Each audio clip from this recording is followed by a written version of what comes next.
Hey folks, welcome to the AABIP podcast. This is Samir Avasarala from Case Western Reserve University School of Medicine in Cleveland, Ohio. I'm your host for this episode. Thank you all for joining us today. It will be an excellent discussion about a topic that shapes the future of IP training. Today, we are very fortunate to have Dr. Hans Lee join us. Hans is an associate professor of medicine at Johns Hopkins and a director of their IP fellowship. He's most certainly a thought leader in IP education. Welcome, Hans. Thanks, Samir. Thanks for having me on the podcast. Hans, before we go further, do you have any relevant conflicts of interest to disclose? No, not for this topic. Excellent. As a reminder, the views expressed on this podcast are those of the speaker and mine and not necessarily endorsed by the AABIP. With the formalities done, let's get started. So, IP training has exploded over the last decade. There are now over 40 AABIP, AIPPD accredited IP fellowships across North America. Now, IP fellowship has gained ACGME accreditation, an exciting step forward. Hans, how significant is this for the future of IP? I think this is huge. I just co-wrote a editorial, and the title of that editorial is The End of the Beginning. And I think that's what this kind of marks, is really finally interventional pulmonary is heading towards more mainstream of American medicine. Yeah, it feels like every few years we get closer and closer to more people knowing what we do and not having to think about, hey, what does IP actually mean? And becoming, to me, it's always been mainstream, but to other specialties, it may not be. So I like that we're taking steps forward in that direction. So Hans, I'm a true believer with the notion of, to know where we're going, it's important to understand where we came from and what steps it took to get there. Could you elaborate on this pathway that all these important people put us on to get us this accreditation? Oh yeah, I mean, there's so many people to thank for us being here today. Back when I was an IP fellow, which was about 10 years ago, I think there was only about like 4 programs, about 4 or 5 programs. Mm-hmm. And it was really hard to get into a program if you knew what IP was at that time. I think now it's thanks to the contributions of so many people, all the program directors, organizations like the AABIP and the AIPPD for just really focusing on developing IP training. So many people to thank.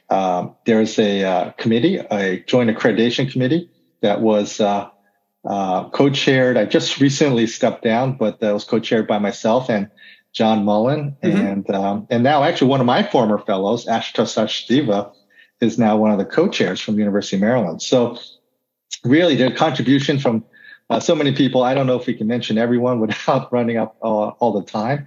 But if it wasn't for the efforts of these organizations and these individuals, there's no way we could be where we are today. Yeah, I was going through at least some of the documents that are available online about the steps that had to be taken to get here. And I saw a letter submitted to the ACGME by the AABIP and the AIPPD leadership, and it looked like it was endorsed by all the organizations that we look up to, ATS, ACCP, and the APCCMPD as well. A bit of an alphabet soup, but it seems like everyone supported this step taking place. This was a major step for IP. So we really needed to get the sign off from really everyone in our parent society, and that really required a lot of conversation between a lot of different people. Just to kind of give you a little bit of idea of what happened on in the back doors of what happened. A lot of work and conversation. So Hans, someone such as myself, who's not a program director for an IP fellowship, and for those of us who'd be listening to this, what is the interplay between AABIP and AIPPD to structure training for us? How do those two organizations interact? Yeah, sure. So the AIPPD is it's an organization developed for fellowship program directors and really focuses on the IP fellowship education. Mm-hmm. I think the AIPPD has a much larger scope for interventional pulmonary in general, and most people are, like myself, are members of both organizations. Sure. So I think there's definitely cross interest, and this was just an opportunity for both organizations to kind of pull their resources and do something great. Excellent. So with this accreditation in place, how do you think it will positively impact IP training across the country and specifically across North America? Yeah. Yeah, I think the most important thing is the future in attracting more people into IP, more fellows applying to IP fellowship, but also trying to attract fellows with the most talent and the most diverse talent. Because as IP grows, we're going to need a lot of smart people, hardworking people, and a lot of people with a lot of different interests than what we've had today, because the opportunities are just going to be in a lot of different areas, and we need people to lead those areas and really contribute. Excellent. So with the thumbs up from the ACGME, when does this actually start, the era of ACGME accreditation? I'm sure there's some lag between big organizations saying yes to things actually materializing. Yeah, I mean, that's, I think, a question that I get pretty frequently, Samir, is when does it happen? For program directors, if everything goes as scheduled, the application to the ACGME for fellowship programs to apply will probably happen towards the end of 2023, which is the end of next year. Mm-hmm. For fellows or people applying to IP fellowship, it's not going to affect this applicant pool that's going through the match now, but may likely affect the class after that. Understood. Okay, so getting there, but not quite. Excellent. From a program director standpoint, Hans, does this accreditation change your approach for any particular things as far as screening applicants or your selection process or anything like that? Do you forecast any changes about the personal approach that you'll take, or not really? Well, I think we're still learning a lot, and one of the things that I did, as well as some of the other program directors have done, is we've actually attended the pulmonary critical care program directors annual meetings to kind of get some insight as to what we're going to step into, it's really a new regulatory environment, which we kind of have to adapt to. That's going to be quite foreign to me and to others. And even for the pulmonary critical care program directors, one of the notions that I picked up is that the regulatory environment is constantly changing and in flux. So they're constantly adapting to the new rules and regulations. And that's going to be part of the growing pains for us as program directors. I'm sorry, go ahead, Hans. Yeah, no, I mean, so I think that's going to be one of the challenges that we'll be facing really, really soon. And we're already having meetings about these regulations. Got it. I'm imagining with ACGME soon to be keeping an eye on things now in the IP world, since the P of the IP is interventional and then pulmonary, and the first part is interventional. Procedures is what we do. And a lot of the training that we seek out is volume-based, et cetera. How do you feel this accreditation kind of affects keeping an eye on those volumes, tracking those things to make sure our future fellows are getting the training that they need? Yeah, I mean, so actually currently a lot of the procedures are being tracked by this joint committee. I think there's going to be a lot more things to track, and it's going to get a lot more granular with the ACGME regulations coming into place. Not just procedures, but work hour regulations. Do we have these clinical competency committees and PEC committees in our fellowship? And so, yeah, there's going to be a lot of eyes on what we do. But one of the great things about this process is that program directors will have protected time to kind of deal with a lot of these logistics. And I think it also ultimately, the reason why we do this is to make sure that the fellows are protected and ensure that they have a quality education through interventional pulmonary fellowship, and thus become hopefully better graduates, better practitioners, and just better people to contribute to our field. Great, great. So this is certainly a big step, and it can't be all positive. Any hesitations that come to mind, or any big hesitation that had to be jumped over before saying, "Hey, this is the way we got to go"?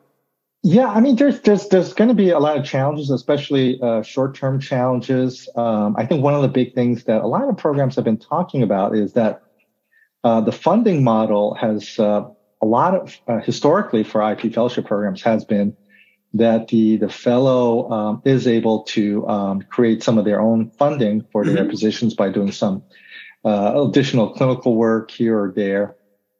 With the ACGME regulations, that would be prohibited. And so a lot of programs are looking for alternate sources of funding or justifying their funding. So they have to have long conversations with their deans and their GME and division chiefs about salary protection for the fellow, but as well as for themselves and their fellowship coordinator. So some programs may not have all of these pieces in place, especially younger programs. But this is a great opportunity to start that conversation and make sure that the optimal resources are available for fellowship training. So this is why I think this is going to be ultimately a great thing, because we're going to have a more positive education experience for the fellows and the graduates, and as well as protected time for our program directors. It sounds like, based on everything I heard, things will be more granular, more formalized, and likely a bit more strict. With, I think, is that a correct assessment? I think so. We've been self-regulating for for the longest time, and we always, I think, in our hearts, want to do what's best. But we're not regulators. We're not policymakers. We're primarily physicians and specialists. And so I think having people who are experts in those areas do what they do best, I think in the end it's going to be positive for everyone. Do you think that the number of IP fellowships will continue to grow with a more formal regulatory body in place, or do you think we'll kind of plateau out? This is anybody's guess, and this is just my opinion. Sure. I think early on, as everyone's kind of adjusting to the regulations and understanding the hurdles of starting a fellowship program, probably I expect that maybe in the beginning we're going to have a little bit of a slowdown in programs. But ultimately, I think nationally, we still have really a shortage of programs. We don't have enough IP practitioners to practice throughout the United States.